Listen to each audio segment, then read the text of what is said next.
Okay. So the topic for today is to create an effective digital strategy with unfriendly Google Analytics 4. So the most of the session, 80% of the session is going to be how to get the data to make and to create an effective digital strategy. So every business is different, so your digital strategy will be different from anybody else. But I think a cornerstone of this process is getting good information and data.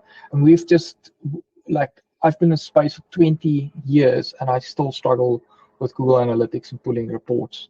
So we wanted to have this session to just unpack that a little bit more. I'll show you the agenda now. So just a quick intro. I've been in this space for 19 years. I was in finance, then I moved into marketing a long time ago. And we worked for some really nice clients. So in terms of the agenda, so we're going to talk about the good and bad of Google Analytics 4. So that what is the latest, what is usable and what's not usable in Google Analytics 4.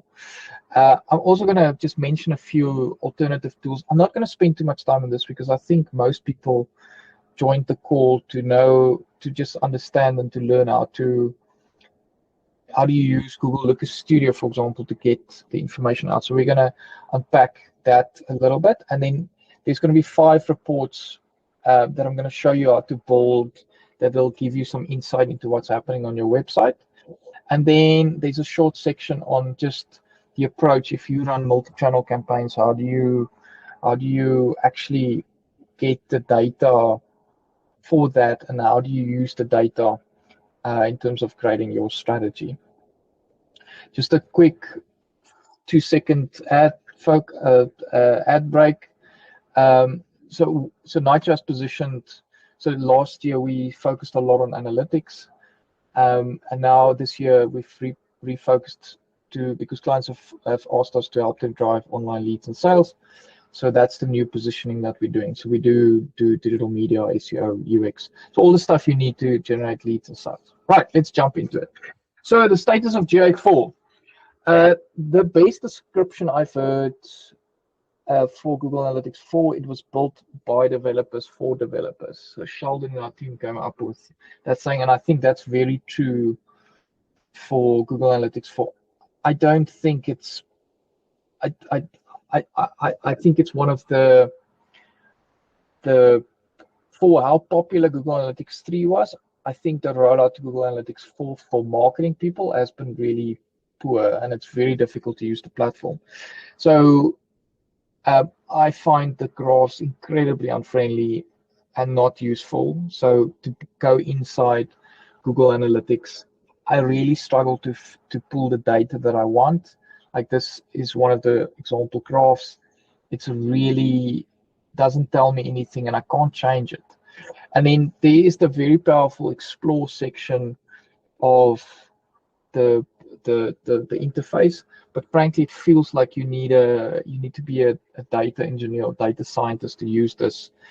And I think marketing people focus more on the strategy and getting results and the creative, and to expect them to be data scientists or data experts is quite a leap. So, like, yes, the explore section is great. I still struggle with it. I don't understand, like, the difference always between a segment and a row and a dimension, and it's so the words that they use is really difficult and unfriendly. So what then happened was, with this struggle to get data out, one of our team members started just building the reports inside Google Data Studio, and I'll explain why that's a really good idea. Just in terms of the things that do work, so there is a new advertising section that was launched, I think 4 or 5 months ago. It shows under performance you can click all channels, and then at least it gives you a good report in terms of the channels that you have, and the conversions that you are getting per channel, and that at least is semi-useful. So this has been a decent addition, but in terms of the ad costs, like Google Ads obviously appears, all the other costs you have to manually upload offline information to actually get the cost information here, which is quite technical and labor intensive, and I just don't think people use it, or it's sort of easier to almost just do it in Excel. So, but at least this was a decent addition. The two things that's really good in Google Analytics 4 is it can link to BigQuery, so you can export your data into BigQuery natively. So it's like 2-3 clicks, which is amazing if you want to do very advanced things like attribution modeling, or building machine learning models. And then there's a very good link to Display and Video 360, which is a very good platform. So those are good things. In terms of alternatives, I'll just spend another 2 minutes on this, is Microsoft Clarity. So Microsoft has seen that Google's dropped the ball with Google Analytics 4. So they launched a platform called Microsoft Clarity where it's free, and it's got a really good interface. So you can access your data, your website data, in a quite a friendly interface. So this is the new dashboard that's just gone live. So it'll give you like how many unique users you have. It'll give you some referrer data, like channel data. So this thing is just actually easier to use than Google Analytics 4, ironically. And it's quite easy to set up as well. So if you just want to have a glance to see, how the website is doing, this is actually quite friendly and usable. So what it has that Google Analytics doesn't have is it's got recording, so you can see what people have done on your website, which I think is very useful. So you can play that back. It's also got heat maps, so you can see how people behave on your website. Google Analytics doesn't have this, so that's quite useful. And then ironically, it also connects to Google Analytics, so it actually can go and get some of the session and traffic data that you need. So this is a shortcut if you want usable information, and it's just better displayed than Google Analytics itself. There is another piece of software called Watergraph that is interesting that we're looking at, but to sign up you have to schedule a call, so it's a bit of a mission. Okay, any questions on Google Analytics 4? I don't really want to spend any more time on it because I think everybody knows that it's unfriendly and difficult to use, otherwise you wouldn't have joined this call. Any questions? No, looks like we're good. Okay, so let's talk about Google Looker Studio.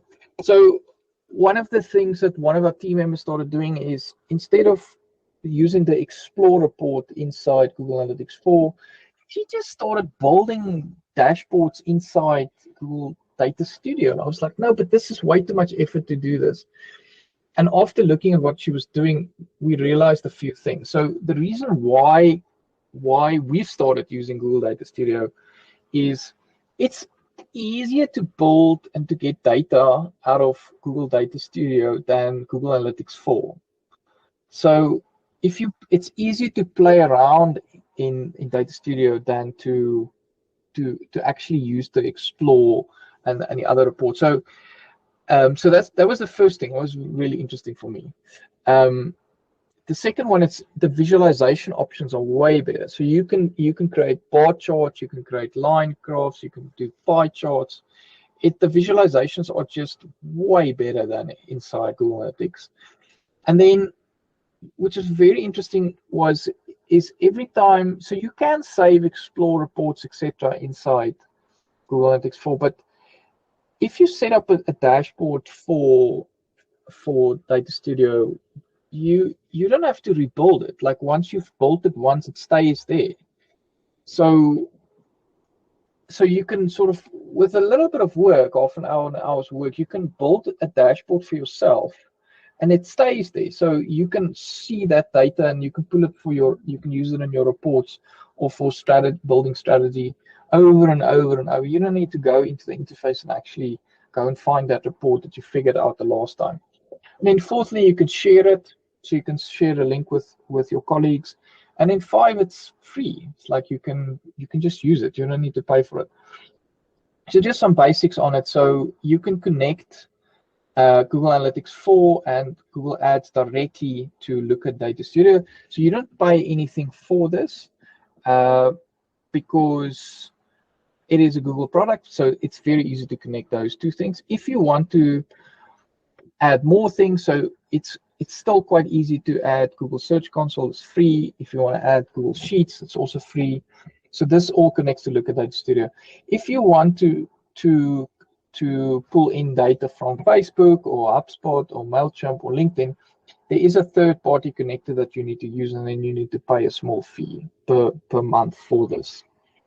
So if you're an enterprise client, you may need to export your data from Google Analytics 4 into BigQuery first, and then to use SQL to actually get it into Look at Data Studio. But I'm not going to go into that more details. Right? Any questions? Can we start building reports? Any questions? We're good. All good. Okay.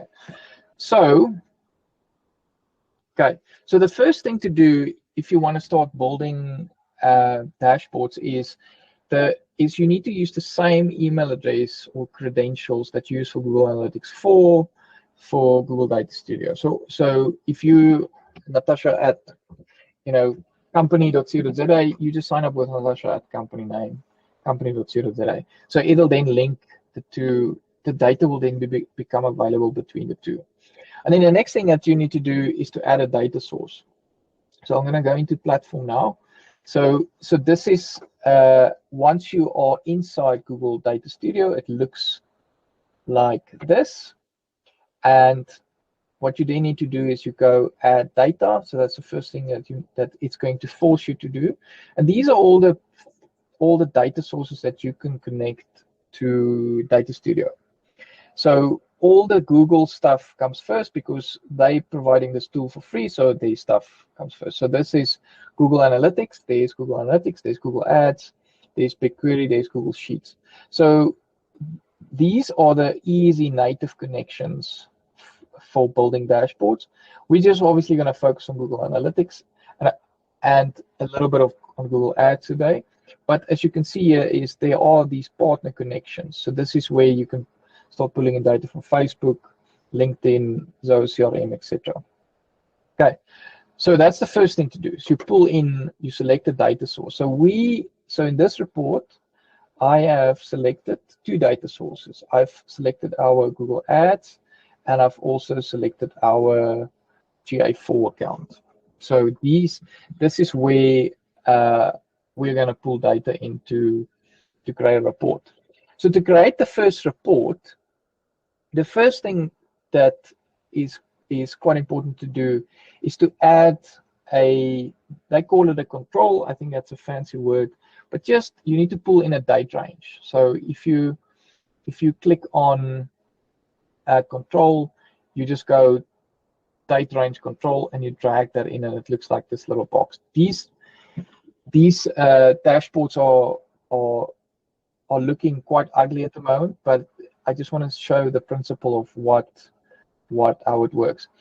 And to then start, and then what you can do is you can add a chart. So once you've got your control, you click add chart, and these are all the different kinds of charts that you can show inside on your dashboard. So there's tables, there's time series, there's bars, there's bar charts, there's even maps and area graphs. So what's nice about this is in Google Analytics, maybe you'll just get like a line option. In this thing, you can have stacked column charts, which is just incredibly useful. So you select the thing, you put it down, and what then happens is you can go and build this chart to whatever you want it to look like. So it just defaulted into showing where we get visitors from. So it says here South Africa and United States and some of the other countries. So you can then choose. And what's very important here is to go and play around on how to build this. So for example, you can then manipulate this thing as see fit. So you can play with the dimensions. So this is like the dates, etc. And then you can decide, do you want to show new users or conversions?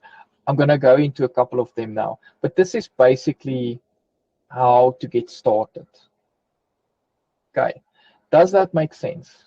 Any questions before we go into some real reports? Getting thumbs up. Cool. Okay. Right. So let's do. I'm going to talk about 5 really good reports. So the first one is a acquisition report. Then we're going to talk about a content report. So acquisition is where are users coming from?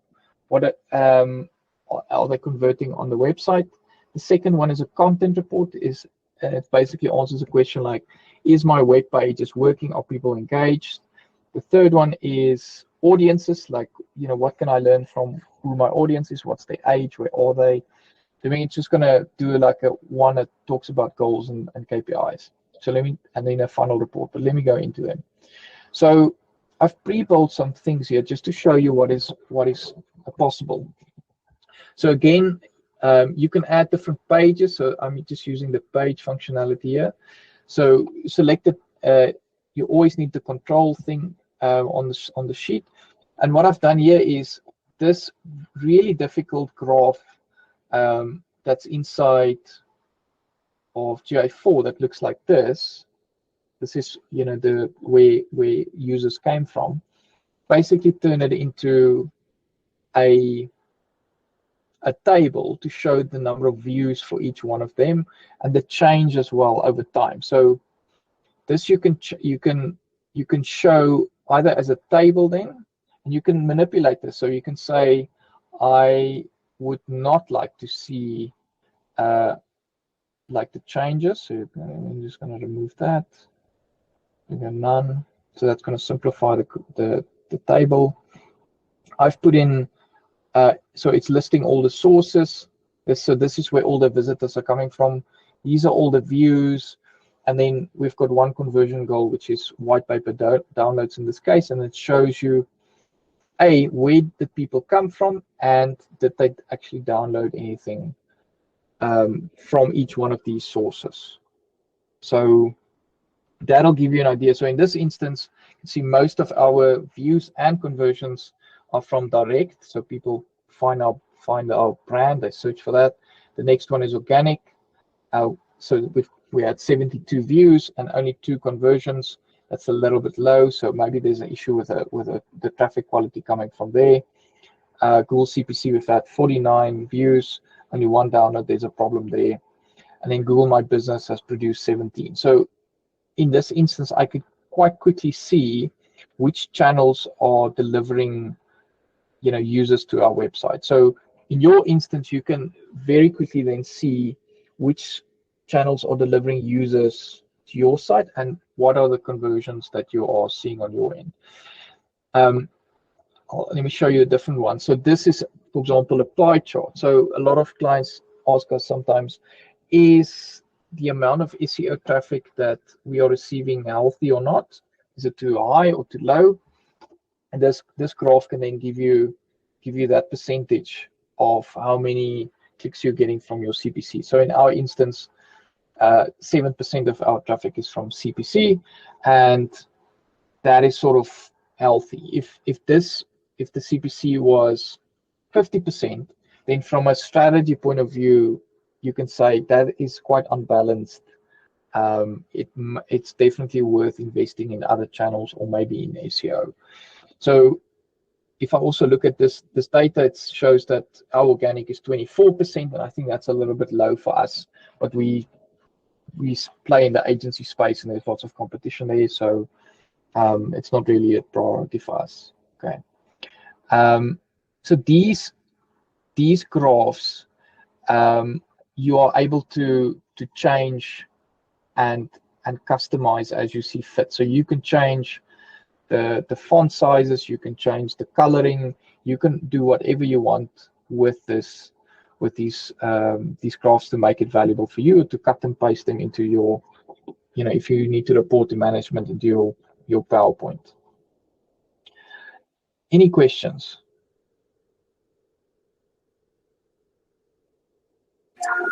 Nope. Looks good. Okay. Right, let's go. So the second graph, the second report that I want to look at is the content report. So one of the key questions we receive a lot of times is the website working? And what on the website is working or not working? So there's a content report that you can build. So if you pull in on the chart, if you pull in the table, and you select, there is going to be a recording of the session. So afterwards you can go and check and build this yourself. So if we choose the dimension to be the full page URL, and we pull in the metrics called session and engagement rate, what it's then going to give us is a list of all the web pages that receive visitors and sessions. So this will show you, like, the home page has got the most sessions, and then solution second, and then webinar, etc. So this gives you a sense of how many people actually go here. And then what is a very good metric inside Google Analytics 4 is the engagement rate. So engagement is if somebody is active on the web page for more than 3 seconds, or have also scrolled or have completed an action on the page. So the bounce rate metric that existed in GA4 doesn't exist anymore. So the engagement rates that you want to look at is anything above like 55-60% is good. So in this instance, it's being shown as a bar. So that is sort of, we can change this into a numeric number as well. But the bar, showing it as these bars, will give you a very good sense of, and quickly tell you which pages are not doing well in relation to the other ones. So for example, the home page is doing okay. The best page is the solutions page, and then we've got a digital media page that's just has a 50% engagement rate. And then we did a webinar late last year, which I think is probably not that relevant anymore. The engagement rate there is 40% because of all the content that's out there anymore. So with this, you can quite quickly see on your website which pages are performing or not. And this can inform your strategy in terms of which pages and UX, or should you invest in UX this coming year to improve the pages, and what is working and what is not working. Does this make sense? Any questions? Sorry, one question. Sorry, one question. Go for it, Laura. Could you further filter this out so that you're only kind of looking at organic traffic or perhaps a paid campaign? Yes, you can. So the way to do that is to apply a filter. So any graph that you build, you can implement the filter. So if I click add filter there, I can go and create a new filter that says, please include, and then you say source medium, and you select contains, and you need to go and check in Google Analytics what this is, but I'm going to say organic. It may work, it may not work at the moment. And I call it SEO traffic. The nice thing about this platform is you can use words and terminology that the business uses. You don't need to use the fancy names of Google Analytics 4. I'll show you now. So if I click save now and I apply the filter, it's actually worked. I got it right. So all of the data on this in this table now only includes SEO traffic. So that's a nice way. So then what you can do is you can then say content report for SEO traffic. So you can change it. Thank you. That's fantastic. Thanks. Cool. So I wanted to go back to this this table. So for example, I'm currently showing sessions and I'm showing engagement rate. Is somebody has a question? Yes, Brian. Yeah? Sorry, I just wanted to ask now on this section, what's logged as engagement? So if someone goes onto the page, do they have to click something for it to fall under engagement, or is it just them being on the page? Is that engagement? So it's got 3 different criteria for it to register as an engagement. So the one is if you go to a site, let me show you what it looks like. So to be engaged, because the user is in Chrome is owned by Google. Chrome knows if this is the active window at the moment. So that's the one criteria. So if the person is active inside the thing, so it's now picking up that I'm engaged. The other thing that happens is the scrolling. So if you scroll, then it picks up that you are engaging. And then the third one is if you click somewhere, then you're also engaging. So that's sort of the 3 criteria that you have to fulfill, or either one of them. So or it's like either like being active or scrolling or clicking away. That means that you are engaged. Does that make sense? Yeah, that makes sense. I would just think now, you said you couldn't see a bounce rate.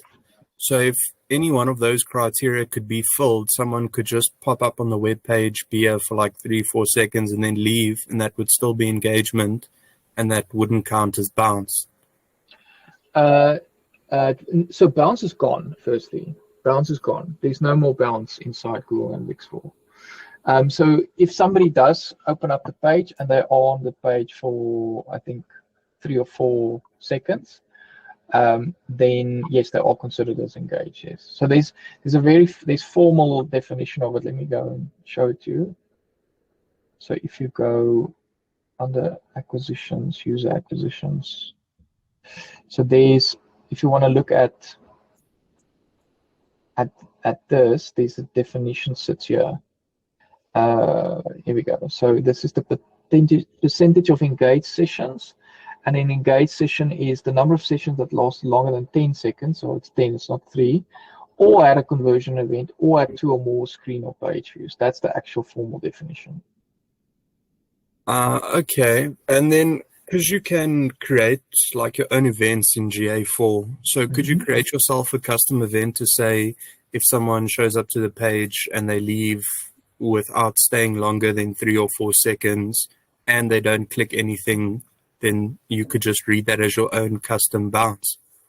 Yeah, you could do that, yes. Yeah, you could. Cool. So, cool. Okay. Let's go back to, so the one thing I wanted to show is to make, in terms of making these reports friendlier. So if I click on this, I'm going to remove the filter for now, is normal people don't talk about sessions. Like that's not a session, is not a thing. So normal marketing people talk about users or visitors. So you can name this whatever you want it to be. So maybe sessions is the technical correct term for it, but we don't just talk to data scientists, we talk to marketing people, salespeople. So if in your business it makes sense to just use the word users, just use that. That's fine. So you can change it so that it says users instead of sessions. Or engagement rate, you can say, you can call this focused people. You can call this whatever you want. Just a bit slow. There we go, focused people. Now it's called focused people. So you can change this to what you want it to be. Or if the CEO doesn't know what a URL is, you just go web pages. Okay. Does this make sense? Is this useful? Question? Here's Laura. No, sorry, wrong button. Wrong button. Okay. Thumbs up. No worries. Okay. So relating it back to strategy, this is a really good report to see which web pages gets a lot of traffic, which pages suck. So, and content is key to strategy, and this will highlight and bubble bubble problematic pages to the surface. Okay, so let's go to the next one. I'm going to talk about an audience report. So the audience data also sits inside. I'm going to just click view here. Sits inside Google Analytics 4, but it's quite difficult to get it. So the pie chart works really well with this. So here, for example, I'm pulling gender-based data. So males and females, so I can see what that looks like. I can pull in the age data as well. I can pull in if it's web or desktop traffic. I can pull in, because we have lots of desktop traffic, the actual units and the phone manufacturers, we don't have a lot of data for that, but you can still pull it in. So this is quite useful to sort of get a sense of the profile of the audience that's on your website. So for example, relating it back to strategy, if you really want to target females, then this will give you insight in terms of, are you actually targeting them, and the age group as well. So Wimpy, in terms of you can see there's a lot of unknown data here.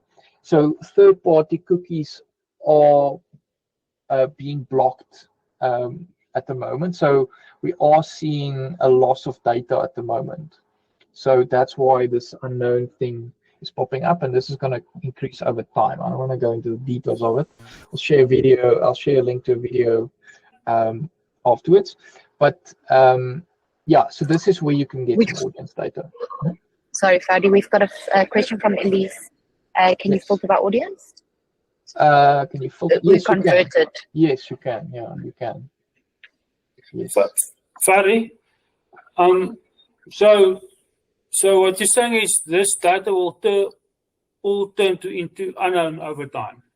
So currently 58% of the data is unknown, and this is because of the cookie issues. So it's not going to go to zero, but there's going to be, you're only going to get like 20-30% of the data you're going to get. So then you're going to have to extrapolate. You need to go and say, okay, so 25% is female. So we think that overall, we only have a sample of like 20 or 30%. So overall, that's sort of what we're going to have to guess with. So we're definitely moving into a space where a lot of the hard data or the absolute data is going to become less and less, and then we're going to need to start guessing a little bit more. Extrapolating is a nice word. Fadi, and Elise also asked a question on, will consent management help with the cookie issue? So the consent management is basically giving users the option. It's giving users control in terms of the data that they're willing to share. So you're basically asking for permission to share your gender or your age with people. So the consent management is going to make you be compliant with the local laws, so in South Africa and Europe, but it's not going to show you more data, if that makes sense. So some of the data are just going to be blocked, like Safari. A lot of Safari data is already being blocked. Yeah, so we're moving into a space where it's going to be, we're going to have less and less data, and this is going to become more and more of an issue. Does that answer your question? We can talk about the consent management. We'll in the next call we'll have a chat about that. Any other questions? Or should I continue with the audiences today? It looks good. Okay. You can continue. One of the really useful things in terms of audiences is in terms of informing strategy again, is when you are planning top of funnel media campaigns. So for example, if you want to start showing video ads or display banners, Google has categorized everybody on the internet into certain interest groups. So this is the things that your audience is interested in online. So if, for example, you want to do a branding campaign, you want to make sure everybody knows about your brand, Google has got this interest-based information about your audience. So, and you can surface it through Google Data Studio. So, for example, in our instance is a lot of the sessions that we receive on the website, the people are interested in technology or are technophiles. So these are just people that are inherently into technology. And then the second one is TV lovers. So where this is valuable for strategies, if you, for example, want to run a YouTube campaign, you can then target people that are interested in technology and TV lovers instead of maybe somebody that is into fishing, because that's not really the profile that we're getting. So this is a really useful way to sort of see what are the interests of the people that goes to your website. You can also, so instead of just so I selected interest here, you can also go and say it's showing sessions, but also to just give us how many of those people actually converted. So I can then see that this is a little bit small. Let's just make this bigger.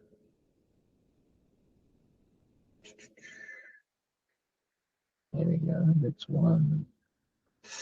So I can see here that we got 2 conversions out of the technology people, and then Shutterbug. So these are people that love photography. We've received 3 conversions from them. So if we were planning a display campaign for in terms of the strategy for the year, then you can look at which of the interest groups on Google actually converted into users. Any questions around this? I have one again. Ferry, so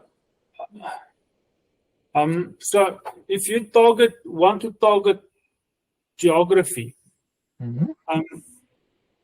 does it display your ads based on where the person is currently browsing from, where that person is known to be living or working, whatever? That's a good question. So it's where the person is browsing. So this depends on the advertising platform. So I know Google Ads, it is where the person is browsing from, but there's also a setting there where it can target people that are interested in a place, which is a little bit sneaky of them. So we usually select where the person is browsing from. You can't do where the person's living. Okay. So to target somebody, you have to figure out if their interest is in that list, and then focus on that interest group combined with geography. Yes, that is a good way to go and target people. Yes, yeah. Okay. So if you're using Google Ads, there's 2 main methods. So the one is when people search for you. So they search, in your instance, it would be search for Eric Bonsaya. So you show your ad when somebody searches for an artist. But if you want to show an ad to them, then you need to go and tell Google, I want to target people living in Johannesburg that are shutterbugs, for example, if I look at this data on our side. But your data will look different on your end. So that's a good way to just narrow the targeting. Okay. Okay. Does that help? Yeah. Okay. Another really interesting graph that you can play with is there's a chart, there's a map type of a graph. Nowhere in Google Analytics can you see this. The real-time report doesn't really work. So here you can select, you can pull data to say like where did the conversions come from, and in which city. So then you can get a good sense of like where your clients actually in South Africa, which I think is quite interesting. Clients usually really like this because it's quite visual. and easy to recognize what's going on.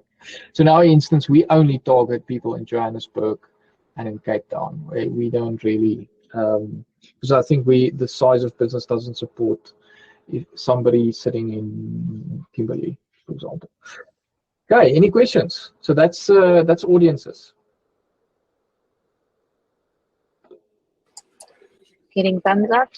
Cool. Right, let's do. So we're running a little bit. We are 1:45. Okay, let's talk about goals and KPI. So, in terms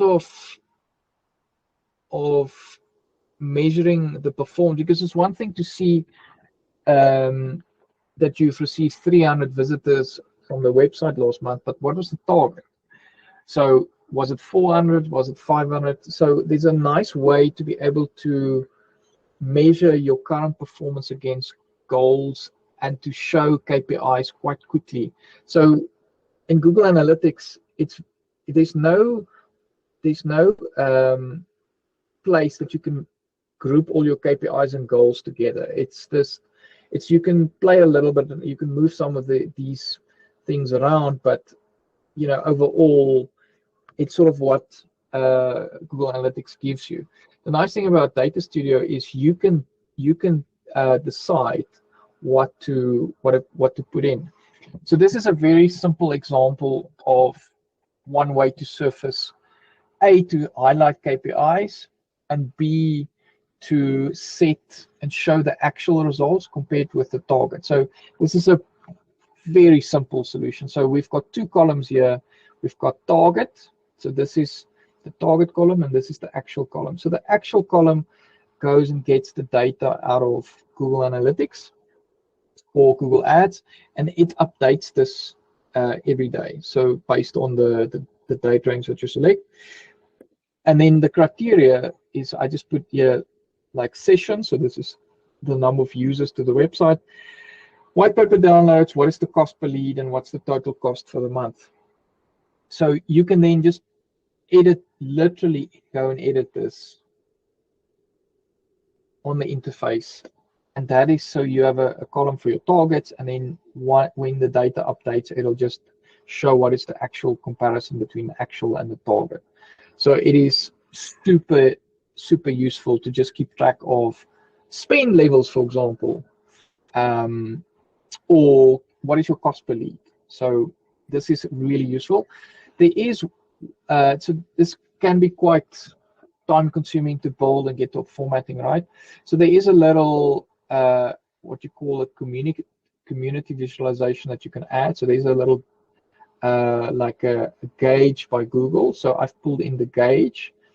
So what it does is if I click on it, it asks me what is the data I want to show. I want to show cost, and then you can select what is the actual target. So there I've selected 2,000. So it means that this campaign has spent 399 Rand, and like 2,000 is the limit. So you can quite quickly see, like, in terms of spend levels, like if you're over or not.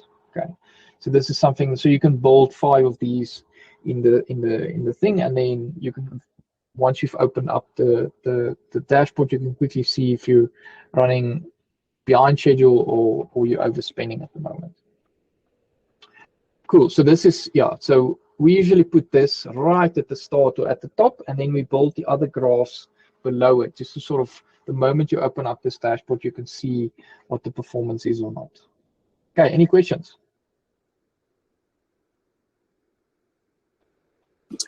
Looks good.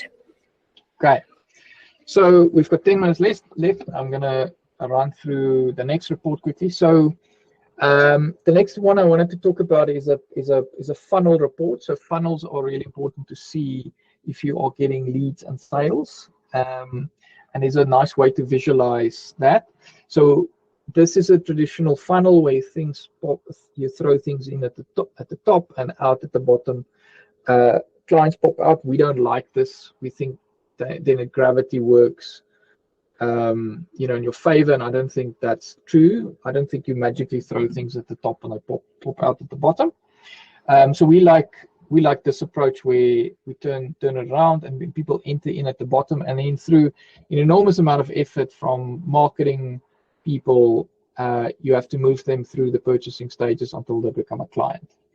So one of the things that you can do is you can go and visualize this funnel also in Google Data Studio. So you can import an image of a funnel or like a little triangle. We have this nice and loud yellow thing, and you can then say, okay, so, and then you can go and pull data from, for example, Google Analytics. So it shows the number of sessions that we had last year. It shows the number of white paper downloads, and then it shows you the amount of leads that we got last year. So this is a very easy and simple way to visualize a funnel. So what's to write this back to strategy is if you've got this data, you can see where the drop-offs are. So we get 7,000 sessions, 800 is pretty good. That's like 10%, and then only 5% of them view our contact us page. So that's not a good ratio. So then we can say, okay, in the strategy next year, we need to convert more people from this phase to that phase. Okay, so it's a really nice way to visualize things. Yeah, so that's the funnel report. I think if I go into the next thing and talk about multi-channel campaigns, is I'm going to just skip this part a little bit, is what you can also do is you can pull in data, for example, from Google Ads can be shown here, and then Facebook can be shown here. So then you get a nice holistic view of like the different media platforms that you have. So Google Ads would sit on this side, and Facebook would sit on this side. And then you can see, like, is Facebook actually delivering leads for you, or is it not delivering? So we've just found visualizing the data just helps to know if a media channel is working or not. So if you build this out, after a while, it can look like quite a complicated, a nice representation of all the engagements that your website has. So for example, people enter in here at the bottom, here are all the metrics in terms of views and engagement rates, bounce rates. Bounce rate shouldn't be there. Then like how many people are actually engaged or downloaded a file, who actually phoned or subscribed to newsletter, and how many of them actually turn into an inquiry. So this is a very nice way, after you've pulled all these other reports, this is a really nice way to bring it all together. Okay. Just before I go into questions, so if you are in a situation where you don't know what is working at the moment, or you're not seeing ROI, you're welcome to schedule some time with me or Danae, and we'll just run through the data with you, 30 minutes free of charge. If you do want to unpack something, I'll just share the link in the chat. So we've run out of time. Is there any questions?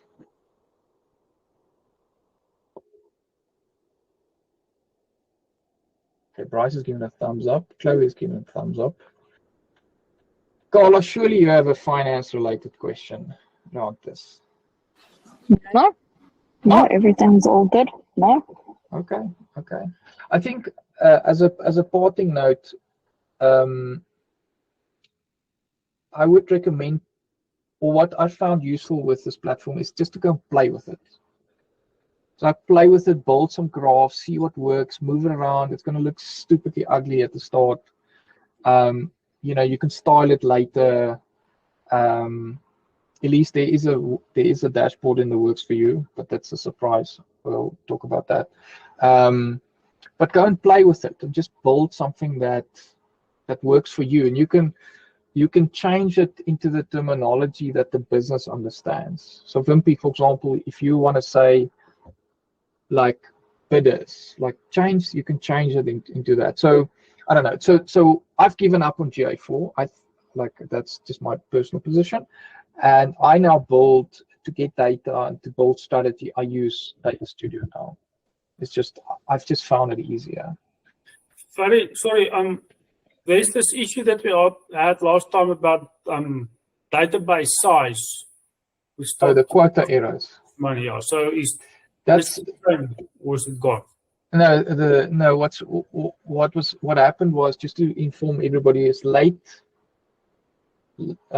early last year, so 12 months ago, Google implemented what they called quota errors. So it was you couldn't build a Google Data Studio dashboard directly through Google Analytics 4. The link, they gave you a very thin pipe. So we were forced to take the data from Google Analytics 4 into BigQuery and then to build a dashboard. So we had to go that route, and it made things quite complicated because you had to use SQL and you had to have a BigQuery instance. So Wimpy, that's what we did for you guys. So we had to put that in place. Then people started complaining, and they lifted it. They lifted the quota. So it's not really a big issue unless you have big data sets. So yeah, that's sort of what played out. Okay. Thank you. Okay. Any other questions? Cool. I think that is it. Thank you for joining. The video will be uploaded onto YouTube in a day or 2 or 3, which you can then distribute to your colleagues in the business. And if you want to chat with us, just click on a calendar and pick a time slot there. Thank you. All right. Thanks, Ferdy. Thanks, Nat. Bye. Thank you. Cheers. Thank you very much. Bye.